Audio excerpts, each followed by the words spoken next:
ចឹងត្រូវប៉ាវខ្មែរយើងអាចប្រើបាន2 version គឺអក្សរចិននិងអក្សរអង់គ្លេសអញ្ចឹងអក្សរអង់គ្លេសវាចេញពាក្យថា free shipping អញ្ចឹងអូនក៏សួរខ្ញុំថាបងពេលដែលឃើញអក្សរថា free shipping នេះ free ដឹកនេះតើអាហ្នឹងគេគិតលុយទៀតអត់អាហ្នឹងគេអត់គិតថ្លៃដឹកទេអាហ្នឹងសម្រាប់ version អង់គ្លេសតែ version ចិនគេដាក់អក្សរថា KX99 ប៉ុន្តែអូនឯងត្រូវទិញឲ្យគ្រប់គោលការណ៍គេដែរទោះបីគេដាក់ free shipping ប៉ុន្តែអូនឯងទិញអត់គ្រប់99ឬក៏អត់គ្រប់$14ក៏គេគិតថ្លៃដឹកអូនឯងដែរប៉ុន្តែសម្រាប់អតិថិជនថ្មីទិញអត់គ្រប់អូខេ free ដឹកដែរអ្នកនរគ្នាអញ្ចឹងចាំឡើងហ្នឹងផងព្រោះអ្នកខ្លះគាត់ថាគាត់តវ៉ាមួយខ្ញុំទៀតណាគាត់ថា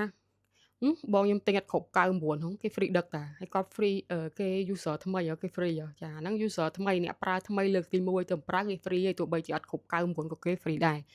អញ្ចឹងមួយទៀតខ្ញុំឃើញគាត់សួរខ្ញុំថាបង step door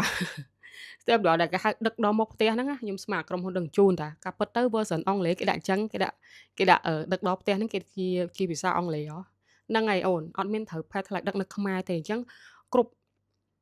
ទំនិញដែលយើងទិញហើយដាក់ទីតាំងផ្ទាល់នៅខ្មែរហ្នឹងណាមកដល់ខ្មែរអត់មានបង់ថ្លៃដឹកទេក្នុងករណីយើងទិញអត់គ្រប់99ឬក៏មិនមាន KX99 មិនមានពាក្យថា free shipping សម្រាប់ version អង់គ្លេសគេបើសិនជាគេគិតថ្លៃដឹកគឺគេគិតនៅលើហ្នឹងហ្មងគិតនៅចិនគិតនៅពេលយើងបង់លុយហ្មងហ្នឹងជំរើសទី1តែបើទំនិញធំនៅពេលដែលទំនិញអូនមកដល់ឃ្លាំងគេនឹងឲ្យអូនបង់ថ្លៃដឹកហើយបានគេដឹកមកខ្មែរដែរអញ្ចឹងមិនមានសម្រាប់ការដាក់ទីតាំងផ្ទាល់ជាមួយនឹងថៅប៉ាវហ្នឹងអត់មានផែនថ្លៃដឹកនៅខ្មែរទេយើងចាំតែយកទំនិញមកមុខគត់ហើយគេមានដាក់step door ហ្នឹងមានន័យថាដឹកដល់មុខផ្ទះហើយនឹង pick up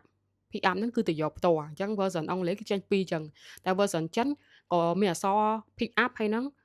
ដឹកដល់ផ្ទះដែរគ្រាន់ថាអក្សរអង់គ្លេសគេសរសេរអក្សរថា free shipping អក្សរពណ៌បៃតងតែនៅពេល version ចិនគេសរសេរអក្សរ KX99 ហ្មងអញ្ចឹងទោះបីជាឃើញអក្សរហ្នឹងក៏ដោយខ្ញុំបញ្ជាក់ម្ដងទៀតត្រូវតែទិញឲ្យគ្រប់គោលការណ៍គេ99យួនឡើងឬក៏99យួនហ្នឹងឬក៏$14ឡើងអ្នកនរគ្នាឬក៏14ហ្នឹងក៏បានដែរហើយទិញមួយតំណែងក៏បាន2តំណែងក៏បានច្រើនតំណែងក៏បានឲ្យតែបូកចូលគ្នាទៅ99ឡើងតែ99គេ free ហើយអញ្ចឹងលើស99ដឹងតែ free ហើយតែជាតំណែង KX99